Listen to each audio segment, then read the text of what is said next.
Hello everyone, so welcome back to the my blog. स्वागत करते हैं आपका एक नए एपिसोड में। फिलहाल दोस्तों अभी हम हैं रशिया के एक प्यारे से राज्य में जिसका नाम है कजान। जी हाँ, पहले कजान की बात शुरू करने से पहले मैं बताता हूँ यहाँ की टेम्परेचर। पहले मैं था एक टेम्परेचर में जिस टेम्परेचर में -15 डिग्री था। अभी मैं जिस टेम्परेचर में हूँ वो -23 टेम्परेचर है। जैसा कि आप देख सकते हैं। लिली सो भाई देख रहे हैं -23 टेम्परेचर है। और फीलिंग्स क्या हो रहा है, मेरे जैसे नाक जो है ना, लग रहा है कि अंदर जो है आइस जम जा रहा है भाई यार, सच बता रहा हूँ। ऐसा यहाँ पे टेम्परेचर है। और आप देखेंगे यहाँ पे सूर्य की किरणें हैं, ये देख रहे हैं, ये यहाँ पे सूर्य की किरणें भी दिखाई दे रही हैं और प्यारे प्यारे बिल्डिंग्स भी आपको दिखाई दे रहे हैं। पर रियलिटी बता रहा हूँ, आप देख के कहेंगे अरे नहीं बाबा इतना तो टेम्परेचर नहीं होगा। पर रियलिटी मैं भी यही सोचा था भाई कि ये टेम्परेचर नहीं होगा, मुश्किल से -6 डिग्री टेम्परेचर होगा या 7 डिग्री टेम्परेचर होगा। बट जब मैंने ऑक्सीजन जब ब्रीथ कर रहा था बाहर आने के बाद से, होटल से बाहर आने के बाद से, तो मेरा नाक जो है ना आइस की तरीके से जम जा रहा था। तो मुझे लगा अरे नहीं भाई बाबा कुछ तो टेम्परेचर में चेंजेस है, तभी यहाँ पे ऐसा मुझे फील हो रहा है। फिर उसके बाद से जब मैंने फ़ोन चेक किया ना तो भाई देखा मेरा टेम्परेचर जो था -23 टेम्परेचर था। और लोगों की ये लाइव है कजान में। कजान वैसे दोस्तों रिपब्लिक ऑफ ततारस्तान की राजधानी है। यहाँ पे कुल आबादी 13 लाख है, यानी कि 1.3 बिलियन यहाँ की जो है आबादी है।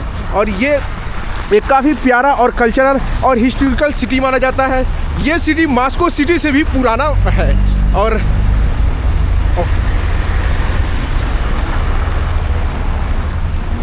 ये सिटी दोस्तों मॉस्को सिटी से पुराना है। और कहें बात अगर जो यहाँ की ना, तो यहाँ पे 2 तरीके के रिलीजन आते हैं। वैसे मोस्टली इस राज्य में ज़्यादातर मुस्लिम समुदाय के लोग रहते हैं। मुस्लिम समुदाय के लोग के साथ साथ यहाँ पे क्रिश्चियन भी रहते हैं। सबसे ज़्यादा अगर मुस्लिम लोग रहते हैं तो कजान में। और वैसे दोस्तों ये जो शहर है कजान्स्की और वोल्गा नदी के किनारे है।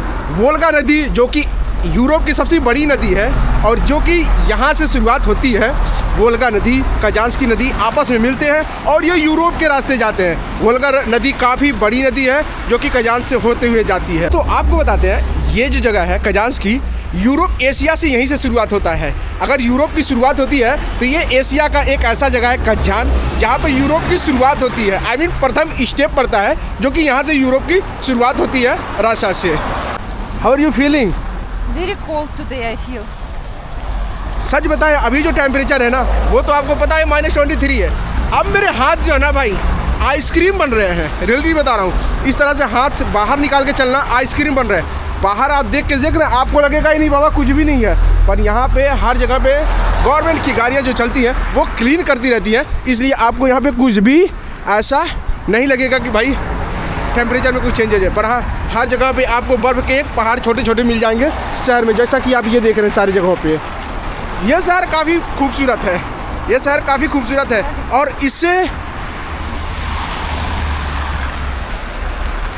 ये शहर दोस्तों काफ़ी खूबसूरत है और इसे रशिया की 3rd राजधानी भी कहा जाता है। वैसे कजान काफ़ी पुराना होने के कारण यहाँ के लोग इसे राजधानी भी कहते हैं भाई, क्योंकि यहाँ पे भी आपको वैसे ही बिल्डिंग देखने को मिलेंगे जैसे आपको हर जगह पे सेंट पीटर्सबर्ग और मॉस्को और Kazan, just same buildings. But यहाँ पे थोड़ा डिफरेंट है, यहाँ पे हर बिल्डिंग्स आपको एक मस्क की तरह से देखने को मिलेंगे, जो कि काफ़ी डिफरेंट आपको एक्सपीरियंस यहाँ पे आने के बाद से मिलेगा। हमारी यात्रा शुरू हो रही है दोस्तों कजान में आप लोगों के साथ से। अभी हम आपको दिखा रहे थे बाशकोर्तस्तान, लेकिन अब हम आपको जो दिखाने जा रहे हैं ये हमारा है कजाकिस्तान। सॉरी ये न जाने को कजाकिस्तान आ रहा है। ये हमारा जो है राज्य कजान है और यहाँ के लोगों का भाषा जो है ततर है। वैसे यहाँ पे रशियन भी भाषा बोला जाता है और कजान भी भाषा बोला जाता है। वैसे मोस्टली यहाँ पे लोग ततर भाषा बोलते हैं। जैसे मैं बाशकोर्तस्तान में था तो वहाँ पे लोग बाश्कीरियन भाषा का यूज़ करते थे। और आपको एक बात बताना चाहूँगा दोस्तों, रशिया एक ऐसा कंट्री है भाई जहाँ के लोगों का नेशनलिटी आपको पता है 193 नेशनलिटी है यहाँ पे। अब हमारी इंडिया में बात करें ना नेशनलिटी की, तो भाई हमारे इंडिया में एक ही नेशनलिटी है, वो है इंडियन। पर रशिया में नहीं है बाबा, पर रशिया में ऐसा नहीं है। रशिया में 193 नेशनलिटीज़ है। जैसे हो गया बाश्कीर हो गया, ततर हो गया और यूक्रेनियन हो गया, आर्मेनियन हो गया, चेचन हो गया और साइबेरियन हो गया। बहुत सारे हैं भाई, एक नहीं बहुत सारे हैं, ठीक है। तो भाई इनका क्या है ना, पासपोर्ट एक देश एक, ठीक है, और फ्लैग एक नहीं अनेक है। मैं बताता हूँ भाई कैसे। भाई यहाँ के लोगों को जब आप डालते हैं कि हाँ मैं रशिया का हूँ, तो रशियन नेशनलिटी क्या है, हम तो इंडिया लिखते हैं। ये कहते हैं नहीं भाई हमारा ततर, ततर हूँ मैं ततर हूँ। कोई रशियन रहता है तो कहता है नहीं रशियन। यहाँ के लोग हमारे इंडिया में क्या है, कहते हैं कि हम इंडियन हैं, प्राउडली बोल देते हैं इंडियन है। पर यहाँ के लोग ऐसे नहीं बोलते कि हम रशियन हैं, वो बोलते हैं नहीं हम ततर हैं, नहीं हम बस्कीरियन हैं, नहीं हम साइबेरियन हैं, ऐसे बोलते हैं भाई। बाहर जाने के बाद से वो बोलते हैं कि हम रशियन हैं। ऐसा सिस्टम है यहाँ पे। और यहाँ पे लोगों का भाषा भी अलग है भाई। हर स्टेट का अलग फ्लैग है, आपको बता दूँ, हर स्टेट का अलग फ्लैग है। हमारे इंडिया में एक फ्लैग है, इंडिया का फ्लैग, ठीक है। यहाँ पे भी एक फ्लैग है, राशन फ्लैग है। बट राशन फ्लैग के साथ साथ हर स्टेट के पास अपना एक खुद का फ्लैग है। जैसे ततर के पास अलग फ्लैग है, ततर जो है स्टेट है उसका अलग फ्लैग है, बस्कोरतिस्तान का उसका अलग फ्लैग है। हर राज्य के पास उसका अपना एक अलग फ्लैग है। ये चीज़ है भाई। अब आप कंफ्यूज हो जाओगे भाई यार इतने फ्लैग सारे, जितने स्टेट हैं यहाँ पे, जितने राज्य हैं यहाँ पे, उनकी अपनी एक फ्लैग है। कमाल का ये देश है भाई, कमाल का। यहाँ पे 11 टाइम जोन है। अभी मैं जहाँ से आया महज 800 किलोमीटर की दूरी में तय किया, उसके बाद से वहाँ पे महज 2 घंटे का डिफरेंट आ गया, 2 घंटे का डिफरेंट आ गया। मैं बस्कोरतिस्तान में था तो वहाँ पे 2 घंटे पीछे था, ये 2 घंटे आगे आ गया भाई। ऐसा सिस्टम है। और चारों तरफ ये जो शहर आप देख रहे हैं वो पूरी तरह से फ्रोजन हो गया, जैसा कि आप ये देख सकते हैं।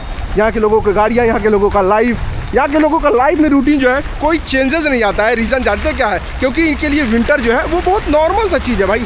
और नॉर्मल से होने के कारण कोई भी रियल लाइफ में आपको प्रभाव देखने को यहाँ पे नहीं मिलेगा। रात के टाइम में हमने जस्ट आपको दिखाया था रिवर कैसे फ्रोजन हो जाता है, दिन में आपको दिखाते हैं कि रिवर कैसे फ्रोजन हो जाता है। ये देख रहे हैं, ये एक प्यारी सी रिवर है और ये पूरी तरह से यहाँ पे फ्रोज़न हो गया है। तो रशिया में लोगों का ये लाइफ है भाई कि यहाँ पे जहाँ पे आप देखेंगे नदी ना, वो टोटली फ्रोज़न हो जाते हैं। यहाँ पे आपको यहाँ पे बहुत सारी चीज़ दिखेंगे जो कि फ्रोज़न होता है। बात करें अगर यहाँ पे बिल्डिंग की तो वो भी काफ़ी प्यारी है। अभी आप देख रहे हैं ये यहाँ की प्यारी प्यारी बिल्डिंग्स है जो वाकई में गगनचुंबी बिल्डिंग्स काफ़ी प्यारे हैं और हिस्ट्रिकल है। अगर बात करें यहाँ पे बिल्डिंग्स की तो भाई बिल्डिंग यहाँ पे आपको सोवियत समय के भी बिल्डिंग यहाँ पे आपको देखने को मिल जाएगा जो कि वाकई में काफ़ी पुराने हैं।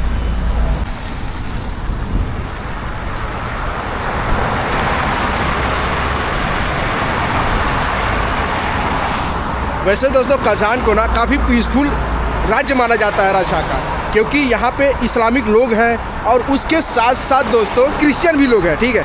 वैसे टोटल रशिया ही है पर ये मोस्ट इस्लामिक सिटी है। यहाँ पे सबसे ज़्यादा आपको मुस्लिम समुदाय के लोग देखने को मिल जाएंगे। इस जगह को सबसे पीसफुल जगह माना जाता है। जानते क्यों? क्योंकि यहाँ पे मस्जिद और क्रिश्चियन टेम्पल दोनों एक पास ही हैं। वैसे अदर किसी कंट्री में ऐसा होता है तो शायद लड़ाइयाँ हो जाती है, पर यहाँ पे ऐसा नहीं है क्योंकि मस्जिद और क्रिश्चियन टेम्पल दोनों एक साथ ही हैं। यहाँ पे हर जगह आपको मस्जिद नुमा बिल्डिंग आपको दिखाई देंगे।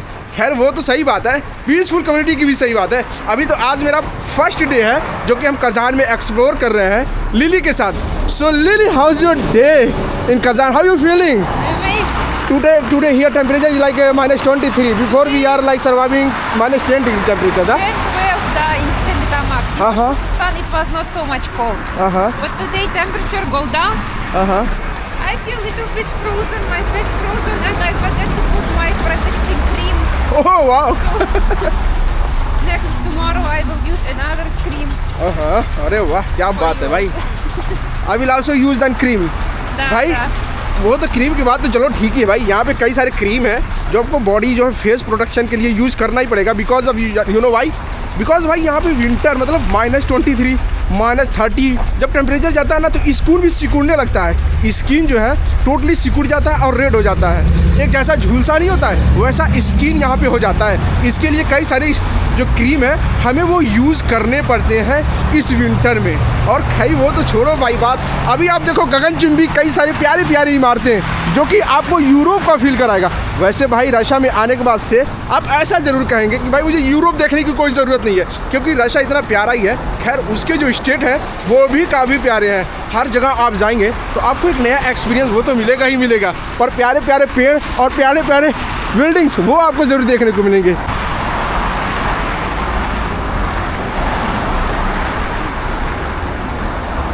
ये काफ़ी प्यारे प्यारे यहाँ पे बिल्डिंग्स है। खैर पुराने बिल्डिंग्स तो यहाँ पे थे ही, लेकिन अब जो यहाँ पे है आपको कई सारे जो नए भी बिल्डिंग आपको यहाँ पे देखने को मिल जाएगा। खैर मुझे लग रहा है जोर का ठंड, इसलिए मैंने तो 4-5 लेयर के कपड़े पहन रखे हैं और ऊपर से ये जैकेट पहन रखा है और ग्लव्स भी लगा रखा है और एक शूज़ पहन रखा है। खैर ये शूज़ काफ़ी तगड़ा है क्योंकि -30 या 40 डिग्री टेम्परेचर को प्रोटेक्ट करता है भाई। हम जा रहे थे सिग्नल ब्रेक करने क्योंकि वहाँ पे रेड हुआ है और हम सोचे भाई ग्रीन हो गया है। ऐसा नहीं करना है भाई, सिग्नल बिल्कुल ही नहीं तोड़ना है, अगर अदरवाइज उसका जुर्माना पे करना पड़ता है रशिया में। खैर ये देखो सुबह को चमचमाता हुआ यहाँ का शहर जो कि वाकई में काफ़ी प्यारा लग रहा है। देखो आप ये, वैसे यहाँ पे आने के बाद से ना अलग ही एक्सपीरियंस आपको मिलेगा रियलिटी में। हाँ, जो लोग कज़ान नहीं विज़िट किए हैं उन्हें ज़रूर एक बार विज़िट करना चाहिए, बिकॉज और हाँ, अगर नहीं भी करते हैं, अगर आपने मॉस्को विज़िट किया है और सेंट पीटर्सबर्ग विज़िट किया है तो भाई बराबर है, पर मैं कहूँगा ज़रूर आपको विज़िट करना चाहिए। क्योंकि भाई रशिया में जब विज़िट कोई करता है ना तो 3 सिटीज़ यहाँ पे हैं, ऐसे मॉस्को, सेंट पीटर्सबर्ग, कज़ान, ये 3 ज़रूर सिटी का लोग नाम लेते हैं कि भाई आपको वहाँ पे ज़रूर जाना चाहिए। पर मैं ऐसा नहीं कहूँगा भाई, आपको जहाँ मन करे वहाँ जाना चाहिए, ठीक है।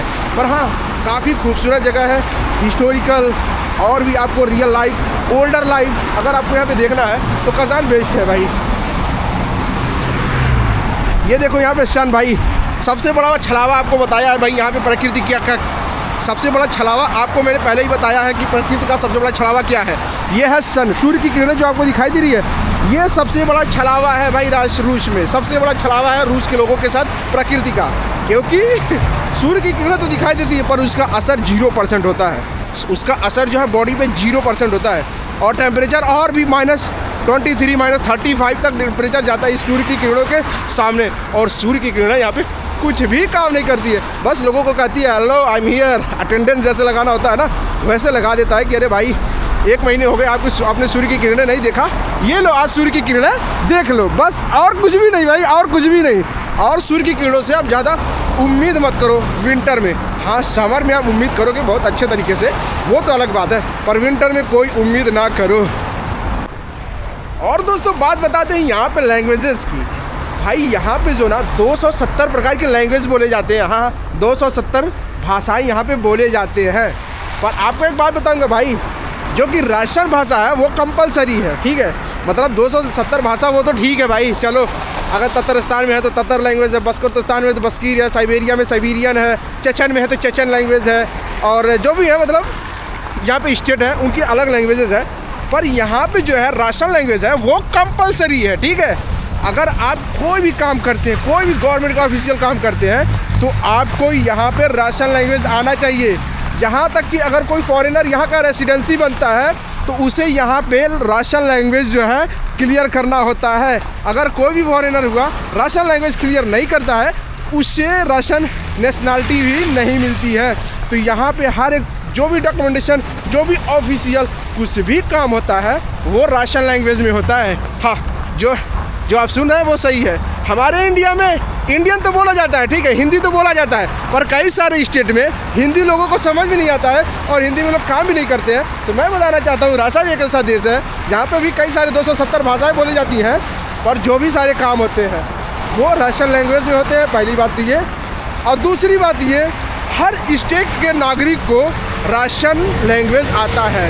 और यही नहीं भाई, आप इनकी पड़ोसी देश में कहीं पे भी यात्रा करेंगे ना तो वहाँ पे भी रशियन लैंग्वेज बोलते हैं। जैसे कजाकिस्तान, उज़्बेकिस्तान, किर्गिस्तान, तुर्कमेनिस्तान और पोलैंड में भी रूस की भाषा लोग जानते हैं। अजरबैजान, जॉर्जिया, आर्मेनिया, जो कि सोवियत यूनियन के जितने भी पार्ट हैं उनको रशियन लैंग्वेज पता है भाई, वो बोलते हैं भाई, ये चीज़ें हैं। और हाँ, एक चीज़ तो और आपको बताऊँगा, कजान शहर जो है ना उसे बिल्लियों का शहर भी कहा जाता है भाई। वैसे भाई रशिया में बिल्लियों का बड़ा सत्कार होता है, बहुत ज़्यादा प्यार दिया जाता है बिल्लियों को। जैसे और कोई जानवर तो नहीं भाई मैंने सुना, लेकिन हाँ बिल्लियों को मैंने देखा यहाँ पे बहुत प्यार देते हैं, बहुत ज़्यादा ही प्यार देते हैं बिल्लियों को। पता है दोस्तों, बिल्ली यहाँ की प्रिंसेस भी है इस राज्य की, कजान की।